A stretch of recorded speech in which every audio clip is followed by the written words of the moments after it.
Aesthetic ആയിട്ട് ഒരു മാങ്ങാണ്ടി ഇതിലുണ്ടാവില്ല. അപ്പം അങ്ങനെ വല്ലതും പ്രതീക്ഷിച്ചിട്ടിരിക്കുകയാണെങ്കിൽ സോറി, ഇതിൽ അങ്ങനെ ഒരു തേങ്ങയില്ല. ഓക്കെ, എൻ്റെ ഷോർട്സ് കാണുന്ന കുറേ ആൾക്കാർ വിചാരിക്കേണ്ടത് ഈ പെണ്ണേത്തേക്ക് എന്ന് ഈ ഒരു ഡ്രസ്സുള്ളത് എന്ത് ചെയ്യാനാടാ, ഞാൻ ഇങ്ങനെ ആയിപ്പോയി. എനിക്ക് ഏതായാലും ഒരു ഡ്രസ്സ് ഇഷ്ടപ്പെടുകയാണെങ്കിൽ പിന്നെ ഞാനത് കീറണ വരെ ഞാൻ ആ ഡ്രസ്സ് തന്നെ ഇട്ടുകൊണ്ടിരിക്കുക.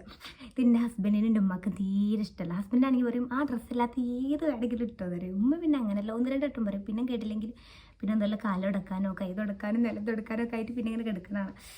അത് കുറച്ചൊരു ഹാർട്ട് ബ്രേക്കിംഗ് ആണ്. അപ്പം പറഞ്ഞു തന്നത് ഇത്രയുള്ളൂ. ഇത് ഇനിയും നിങ്ങൾക്ക് എൻ്റെ ഷോർട്സുകളിൽ കാണാം. നമുക്ക് സഹിക്കുക, വേറെ നിവർത്തില്ല. അപ്പം ഞാൻ കുറേ വിചാരിക്കണം ഒരു ഡേ ഇൻ മൈ ലൈഫൊക്കെ ചെയ്യണം എന്നുള്ളത്. പിന്നെ മെയിനായിട്ടുള്ളത് മടിയാണ്. ഈ ഡേ ഇൻ മൈ ലൈഫൊക്കെ ആകുമ്പോൾ നമ്മൾ ചെയ്യുന്ന കാര്യങ്ങളൊക്കെ തന്നെ റെക്കോർഡ് ചെയ്യേണ്ട. അപ്പോൾ ഫോൺ ഇങ്ങനെ പിന്നാലെ കൊണ്ടുപോകണം. It's a kind of irritation. പിന്നുള്ളൊരു മെയിൻ റീസൺ എന്ന് പറയുന്നത് മേരാ ബച്ച. അദ്ദേഹം ഈയിടെയായിട്ട് വളരെ മോശം സ്വഭാവമായിക്കൊണ്ടിരിക്കുകയാണ്.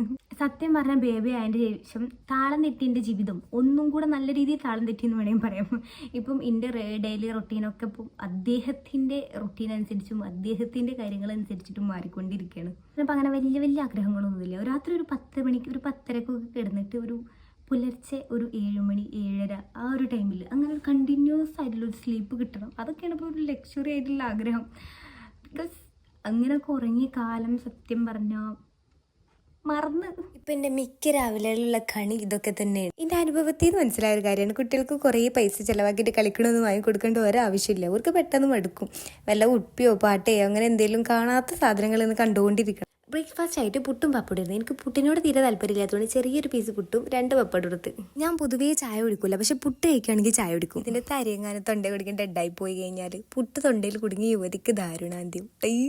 ഒരു സ്റ്റാൻഡേർഡ് ഇല്ലാത്തൊരു ഡെഡായി പോകും. അതൊക്കെ കഴിഞ്ഞിട്ട് ഞാൻ എൻ്റെ ഹസ്ബൻഡിനുള്ള ലഞ്ച് ബോക്സ് റെഡിയാക്കാണ്. ഇന്ന് ചോറിലേക്ക് പയറുപ്പേര്, ഉരുളക്കിഴങ്ങ് പൊരിച്ചതും സോയാബി പൊരിച്ചതാണ് വെച്ചിട്ടുള്ളത്. ഇവിടെ സഹകരണത്തിൻ്റെ അളവനുസരിച്ചിരിക്കും കൊണ്ടുവന്ന കൂട്ടാൻ്റെ എണ്ണം കൂടുന്നതും കുറയണമൊക്കെ. അത് കഴിഞ്ഞിട്ട് ഞാൻ ബേബിക്കുള്ള ബ്രേക്ക്ഫാസ്റ്റ് റെഡിയാക്കാണ്. ബേബിക്ക് വേണ്ടിയിട്ട് റാഗി കുറുക്കാണ് ഉണ്ടാക്കി കൊടുത്തത്. അത്ര സന്തുഷ്ടമല്ലാത്തൊരു ബ്രേക്ക്ഫാസ്റ്റ് ആയതുകൊണ്ട് ലഞ്ച് എന്തായാലും കുറച്ച് ലാവിഷ് ആക്കണമെന്ന് ഞാൻ ആദ്യമേ വിചാരിച്ചിരുന്നു. വെറുതെ തൊടിയിലേക്ക് കണ്ണോടിച്ചപ്പോൾ കുറച്ച് കോവക്കാസ് കണ്ടു. പിന്നെ അത് ഉപ്പേരുണ്ടാക്കി കഴിക്കണേക്ക് തീരെ ഇഷ്ടമല്ല, പക്ഷെ പൊരിച്ച അടിപൊളിയാണ്. അതിന് കൂടെ തന്നെ ഞാൻ വീട്ടിൽ തന്നെ ഉണ്ടായ കുറച്ച് മുളകും പൊട്ടിച്ച്, അത് അധികം എരിവൊന്നും ഉണ്ടാവില്ല. ഞാൻ ആദ്യമായിട്ട് ഈ കോവക്കുപ്പേര് കഴിക്കണേ എൻ്റെ ഉപ്പ ഉണ്ടാക്കുമ്പോഴാണ്. ലാസ്റ്റ് ടൈം ഞാൻ കഴിച്ചത് ബേബി ആയതിൻ്റെ ശേഷം ഞാൻ ഒരു പ്രസവരക്ഷാ കേന്ദ്രത്തിൽ പോയിരുന്നിരുന്നു. അവിടെ രാവിലെ ഇറച്ചും മുട്ട അങ്ങനെയുള്ളതും, രാത്രി വെജിറ്റബിൾസ് മാത്രമായിരിക്കും. അപ്പോൾ ഇത് പൊരിച്ചിട്ടാണ് കൊണ്ടുവരിക. അതൊക്കെ കഴിഞ്ഞിട്ട് ഞാൻ ഇപ്പോഴാണ് കഴിക്കുന്നത്, അത് ഞാൻ ഉണ്ടാക്കിയിട്ട്. എനിക്ക് ചോറ് കഴിക്കുമ്പോൾ കുറച്ച് എരിവും പുളിയും സ്പൈസസ് ആയ ഐറ്റംസ് ഒക്കെ വേണം. ഇവിടെ മാങ്ങ കുറേ ഉള്ളതുകൊണ്ട് നമ്മൾ കുറേ മാങ്ങച്ചാർ ഉണ്ടാക്കിയിരുന്നു. അതും പിന്നെ കോവക്ക പൊരിച്ചതും മീൻ പൊരിച്ചതും പിന്നെ മുളക് കീറിയിട്ട് അതിൽ ഉപ്പ് നിറച്ചിട്ട് പൊരിക്കുക ചെയ്തത്. അധികം എരിവില്ലാത്ത മുളകായതുകൊണ്ട് നല്ല ടേസ്റ്റ് ഉണ്ടായിരുന്നു. ലഞ്ച് അടിപൊളിയായിരുന്നു. ആകെ കഴിഞ്ഞിട്ട് റൂമിൽ വന്നപ്പോൾ റൂമൊക്കെ ആകെ മെസ്സായി കിടക്കിയിരുന്നു. അപ്പോൾ ആകെ ഒന്ന് റെഡിയാക്കി വെച്ചു.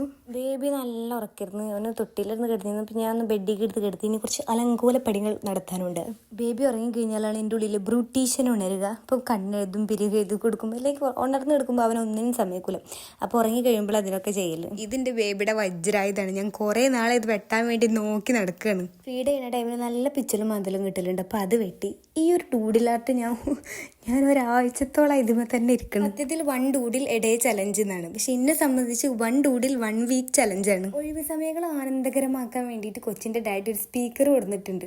ഒഴിവ് സമയങ്ങൾ എൻ്റെ കുട്ടിക്ക് കച്ചറ കളിച്ച് തീർത്തിട്ട് തന്നെ മതിയാവണില്ല. കലാപരമായി എന്തെങ്കിലും കഴിവുണ്ടെങ്കിൽ ഉണർന്നോട്ടെ വിചാരിച്ചിട്ടായിരിക്കണം. ഈവനിങ് ഞങ്ങളൊരു മാഗിയും കൂടെ ഉണ്ടാക്കി കഴിച്ച്. ഇന്ന് ഇത്രയൊക്കെ എടുക്കാൻ പറ്റും.